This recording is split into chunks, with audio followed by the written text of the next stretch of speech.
ನೀವು ಎಲ್ಲಿ job apply ಮಾಡಿದ್ರೂ ಕೂಡ ನಿಮ್ಮ ರೆಸ್ಯೂಮ್ ರಿಜೆಕ್ಟ್ ಆಗ್ತಿದೆ ಅಂತ ಅಂದರೆ ಅದಕ್ಕೆ ಮೇಯ್ನ್ ಕಾರಣ ಏನಾಗಿರುತ್ತೆ ಅಂತ ಅಂದರೆ ನಿಮ್ಮ ಒಂದು ರೆಸ್ಯೂಮ್ ATS ಫ್ರೆಂಡ್ಲಿ ಫಾರ್ಮೆಟ್ನಲ್ಲಿ ಇರಲ್ಲ. ATS ಅಂತಕ್ಕಂಥದ್ದು ಏನು ಅಂತ ಅಂದರೆ ಅದೊಂದು ಸಾಫ್ಟ್ವೇರ್. HRಸ್ಗಳೆಲ್ಲ ಮ್ಯಾನ್ಯಲ್ ಆಗಿ ಸಾವಿರಾರು ಒಂದು ರೆಸ್ಯೂಮ್ಸ್ನ ಕೂತ್ಕೊಂಡು ಓದೋಕ್ಕಾಗಲ್ಲ ಅಲ್ವಾ, ಅದಕ್ಕೋಸ್ಕರ ಒಂದು ಸಾಫ್ಟ್ವೇರ್ ಒಳಗಡೆ ಎಲ್ಲ ರೆಸ್ಯೂಮ್ಸನ್ನು ಕಳಿಸ್ತಾರೆ. ಆ ಸಾಫ್ಟ್ವೇರ್ ಏನು ಮಾಡುತ್ತೆ ಅಂತ ಅಂದರೆ ನಿಮ್ಮ ರೆಸ್ಯೂಮ್ನ ಈ ರಿಕ್ವೈರ್ಮೆಂಟ್ಸ್ ಇರುತ್ತಲ್ಲ, ಜಾಬ್ ರಿಕ್ವೈರ್ಮೆಂಟ್, ಅದಕ್ಕೆ ಮ್ಯಾಚ್ ಮಾಡಿ ನೋಡುತ್ತೆ. ನಿಮ್ಮ ಒಂದು ರಿಕ್ವೈರ್ಡ್ ಸ್ಕಿಲ್ಸ್ ಎಲ್ಲ ನಿಮ್ಮ ರೆಸ್ಯೂಮ್ನಲ್ಲಿ ಇದ್ದರೆ ನಿಮ್ಮ ರೆಸ್ಯೂಮ್ ಶಾರ್ಟ್ ಲಿಸ್ಟ್ ಆಗುತ್ತೆ, ಇಲ್ಲ ಅಂತ ಅಂದರೆ ಶಾರ್ಟ್ ಲಿಸ್ಟ್ ಆಗಲ್ಲ. ಬಟ್ ಇಲ್ಲಿ ಮೇನ್ ಪ್ರಾಬ್ಲಮ್ ಏನು ಅಂತ ಅಂತಂದರೆ ATS ಮಷಿನ್ ಏನು ಮಾಡುತ್ತೆ ಅಂತ ಅಂದರೆ ನಿಮ್ಮ ಒಂದು ರೆಸ್ಯೂಮ್ನ ಚೆಕ್ ಮಾಡೋಕ್ಕೂ ಮುಂಚೆ ATS ಫ್ರೆಂಡ್ಲಿ ಫಾರ್ಮೆಟ್ನಲ್ಲಿ ಐತಾ ನಿಮ್ಮ ರೆಸ್ಯೂಮ್ ಅಂತ ಚೆಕ್ ಮಾಡುತ್ತೆ.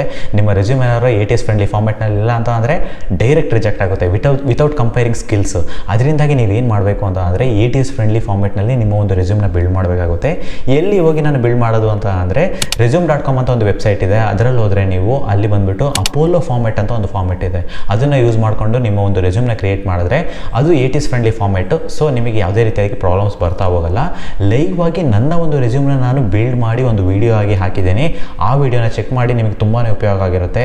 ಅದು ಇಲ್ಲದಂಗೆ ಒಂದು 10 ಕಾಮನ್ ಮಿಸ್ಟೇಕ್ಸ್ ನಾವು ಮಾಡ್ತೀವಲ್ಲ ರೆಸ್ಯೂಮ್ ಬಿಲ್ಡ್ ಮಾಡುವಾಗ, ಅದನ್ನು ಕೂಡ ಒಂದು ವಿಡಿಯೋ ಆಗಿ ಹಾಕಿದ್ದೀನಿ. ಅದನ್ನು ಕೂಡ ಚೆಕ್ ಮಾಡಿ ನೋಡಿ, ನಿಮಗೆ ತುಂಬಾ ಉಪಯೋಗ ಆಗಿರುತ್ತೆ. Thank you so much for watching. See you next video.